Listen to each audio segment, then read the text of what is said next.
Secular مغربی تہذیب چند گمراہ و مادہ پرست دانشوروں کے ٹولے کا پیدا کردہ ہے، اور ان کا نام ہے جن میں سے کوئی انسان کو جانور کی اولاد کہتا ہے، کوئی انسان کو معاشرتی جانور کہتا ہے، کوئی معاشی جانور کہتا ہے، اور کوئی یہاں تک گر جاتا ہے کہ اس کے نزدیک انسان ایک جنسی جانور ہے، جبکہ اسلامی تہذیب انبیاء علیہ السلام کا ورثہ ہے اور ترکہ ہے، جنہوں نے انسان کو خالق کے کائنات کا نائب اور اشرف المخلوقات کا مقام عطا کیا ہے۔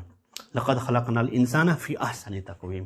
سیکولر مغربی تہذیب خود فراموشی و خدا فراموشی کی تہذیب ہے، جو انسان کو پیٹ اور پیٹ سے نیچے کی خواہش کا پجاری بناتی ہے، جبکہ اسلامی تہذیب خود شناسی و خدا شناسی کی تہذیب ہے، جو انسان کو ایک خدا کا بندہ بناتی ہے۔ انسانیت کو بالآخر اسلامی تہذیب کی طرف ایک دن پلٹنا ہوگا۔ اس دنیا میں امن عالم کا خواب جینیوا کنونشن کارڈ کے بس کی بات نہیں ہے۔ دنیا میں امن و آشتی، پیار و محبت اور فروغ انسانیت صرف ایک ہی ذریعے سے ممکن ہے، اور وہ ذریعہ ہے محسنت انسانیت صلی اللہ علیہ وسلم کا خطبہ حجۃ الوداع۔ اسلام شروع میں شریعت تھا اور آخر میں حقیقت بن جائے گا۔ سائنس اور ٹیکنالوجی رینگتی ہوئی اسلام کی گود میں ہی انشاءاللہ آگے رہیں گے۔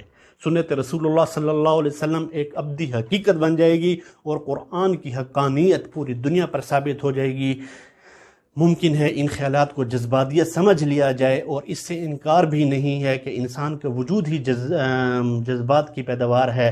پھر جس سینے میں ختم نبوت کی دولت موجود ہو، وہ جذبات سے کیوں کر خالی ہو سکتا ہے؟ لیکن آج جس تہذیب کے انجام انسانیت اپنی آنکھوں سے دیکھنا چاہ رہی ہے، اسے تہذیبی تصادم کے پہلے مشاہدہ نگار نے ان الفاظ میں تاریخ میں بند کر دیا تھا کہ تمہاری تہذیب اپنے خنجر سے آپ ہی خودکشی کرے گی، جو شاخ نازک پہ آشیانہ بنے گا، ناپائیدار ہوگا۔